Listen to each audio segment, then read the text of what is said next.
नीतीश कुमार जी हो, चंद्रबाबू नायडू जी हो, चिराग पासवान जी हो, जयंत चौधरी जी हो, देवेगौड़ा जी हो, जीतन राम मांझी जी हो, सबको समझना पड़ेगा कि जब जंगल में आग लगती है तो न वो बरगद बचते हैं जो हवा को आंधी में तब्दील करते हैं, न वो बांस बचते हैं जो आपसी रगड़ से चिंगारी पैदा करते हैं।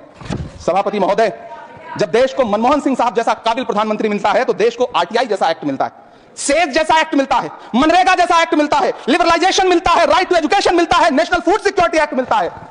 लेकिन जब देश को सौगातें मोदी मिलती है तो क्या मिलता है? सीए मिलता है, फॉर्म्स लॉ मिलता है, आर्टिकल 370 मिलता है, इलेक्टोरल बॉन्ड जैसा एक्ट मिलता है और वक्फ अमेंडमेंट एक्ट जैसे बिल देश को मिलते हैं। मुझे तो अपने हमवतन भाइयों से पूछना है कि आपको अपने बच्चों की तरक्की, खुशहाली और नौकरी की दरकार है या फिर मुसलमानों की दान की गई जमीनों को लूटकर धन्ना सेठों को देने की साजिश करने वाले कानून की? सभापति महोदय, यह सरकार रात के 3 बजे तक पूरे देश को जगा करके संसद में अपने ही नागरिकों को नीचा दिखाने के लिए वक्फ बिल ला रही थी, तो उधर रात के 1:30 बजे अमेरिका हम पर 26% टैरिफ लगा रहा था। सरकार की प्राथमिकताएं देश को पता। सभापति महोदय, मैं बहुत भावुक हूं आज और मुझे अच्छा लगा कि आदरणीय नेता सदन जगत प्रकाश नड्डा जी ने बहुत अच्छी बातें भी की, मन से बातें की। क्योंकि उनके नाम में प्रकाश जुड़ा है तो मैं उनमें हमेशा एक रोशनी की किरण देखता हूं। मैं उनके सामने बहुत अदब से यह बात कहना चाहता हूं कि चिरागों के सफर में दबदबा हो आंधियों का तो फिर अंजाम जुल्मत के सिवा कुछ भी नहीं होगा। यह दुनिया नफरतों के आखिरी स्टेज पर है, इलाज इसका मोहब्बत के सिवा कुछ भी नहीं होगा। मैं भावुक हूं, मेरी पलकें गीली हैं।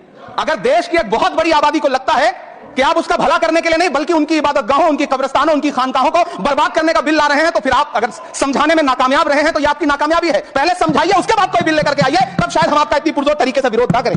लेकिन सभापति महोदय, मैं अंत में सिर्फ इतना कहना चाहता हूं कि इस बिल में जो भी पॉइंट्स दिए गए हैं, बॉम्सी पोर्टल देख लीजिए, सरकार का झूठ आपको पकड़ में आ जाएगा। हम डरे नहीं हैं, हम सिर्फ सरकार से अपील कर रहे हैं कि हमें अपना समझिए। हम आपके अपने हैं, इस देश के नागरिक हैं और आप ताकत में हैं। संख्या बल के आधार पर बिल हो सकता है आप पास करा ले, लेकिन आपको यह बात समझनी पड़ेगी कि हम तो वो तारीख हैं, जहनों में रहना है जिसे कागजी पुर्जे नहीं जो फाड़ डाले जाएंगे। जिस जमीन पर मैं खड़ा हूं, यह मेरी पहचान है। आप आंधी हैं तो क्या मुझको उड़ा ले जाएंगे? आपको यह बात समझनी पड़ेगी।